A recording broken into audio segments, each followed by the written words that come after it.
C'était en plein été, juste après le coucher du soleil, quand mon groupe d'amis et moi avons décidé de faire un tour dans le vieux quartier de la ville. Les lampadaires diffusaient juste ce qu'il fallait de lumière froide pour allonger les ombres sur l'asphalte. En riant, on échangeait nos photos de la journée, mais une drôle de tension s'est installée, comme si les murs eux-mêmes nous écoutaient.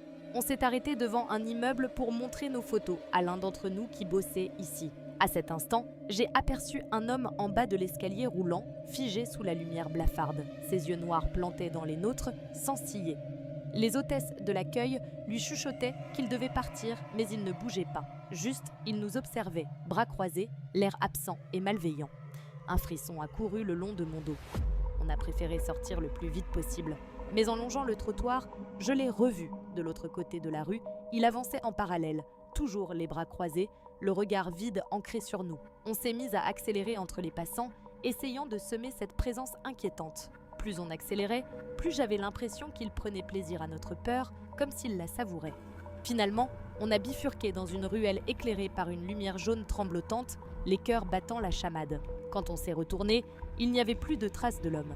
Mais ce n'était pas un soulagement, juste la certitude qu'il était toujours là, quelque part dans l'ombre, et que cette ville gardait parfois d'étranges secrets.